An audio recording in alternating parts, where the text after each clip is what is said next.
This is shuttle launch control at T-minus 3 hours and holding.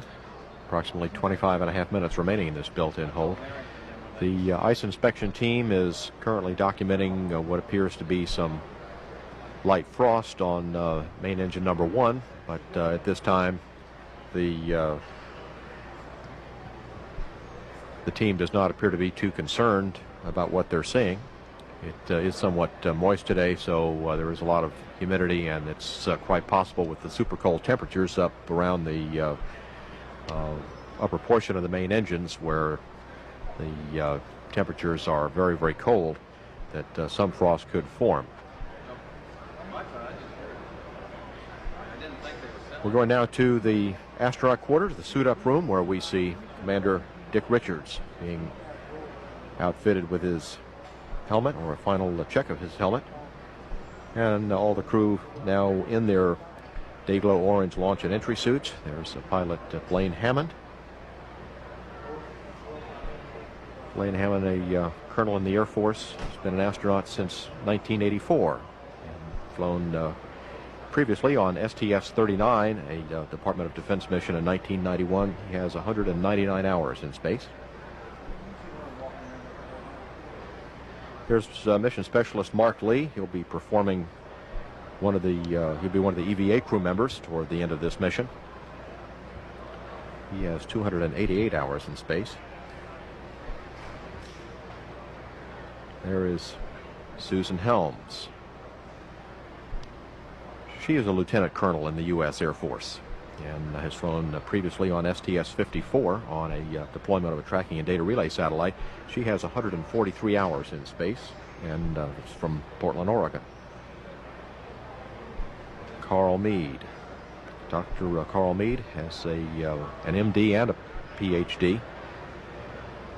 Practiced medicine in the medical corps in the U.S. Navy.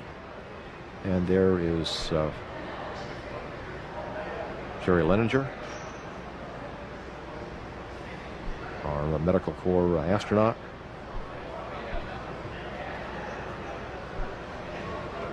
He's from East Point, Michigan, and Coronado, California. This is shuttle launch control at T-minus 2 hours, 55 minutes, 30 seconds and counting. And we see our STS-64 astronaut flight crew now headed down the corridor toward the elevator. In the operations and checkout building, some of the employees at the astronaut office wishing them well.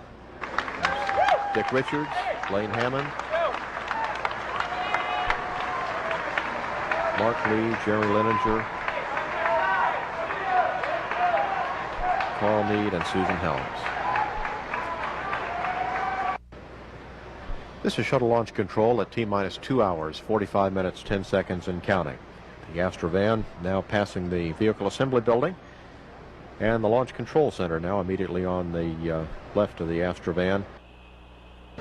Space Shuttle Launch Director Bob Seek has just called for the mission management team and Houston Flight to gather on the Weather Channel here in about another 5 minutes or so for another assessment of our launch conditions.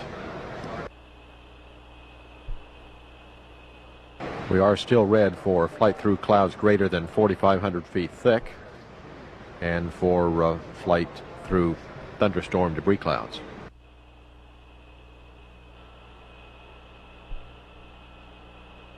OTC, Anthony, 212. Go ahead. Looks like Spaceflight Meteorology Group is going to give us a go if we can pick up right away. We are go for launch. Request we proceed immediately. I copy that. Can we start optical quarters, please, and also Oasis recorder? Wilco. Discovery OTC, close and lock your visors. Initiate O2 flow. It's time to fly. All right, that's complete, and we'll see you all in about a week or so. Sound suppression system activated. 10. T-minus 10, 9, 8, 7, 6. Main engine start. 3 engines up and burning. 2, 1. Liftoff of Space Shuttle Discovery, developing new techniques to monitor our Earth's environment from space. Roll Roger, roll, Discovery. Houston now controlling. Discovery's rolling on course for a 57-degree inclination, 140 nautical mile orbit on its 19th trip to space.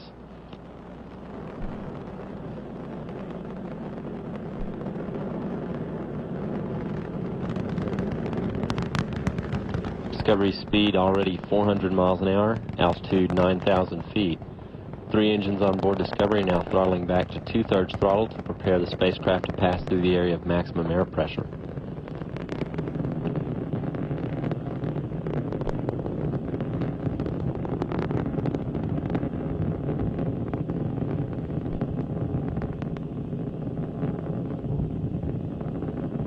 Discovery now going supersonic. Speed now 1,023 miles an hour, 4 miles east of the launch pad. Altitude is 47,000 feet. Discovery, go at throttle up.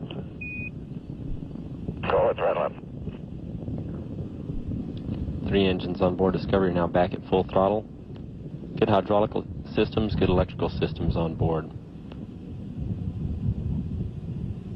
1.5 minutes since liftoff.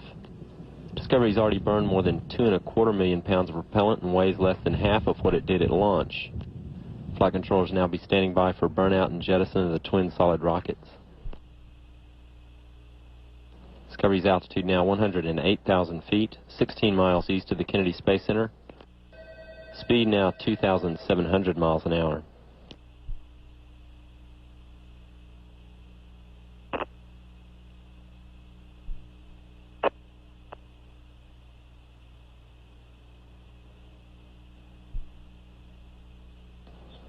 Booster officer confirms a good separation and jettison of the twin solid rockets.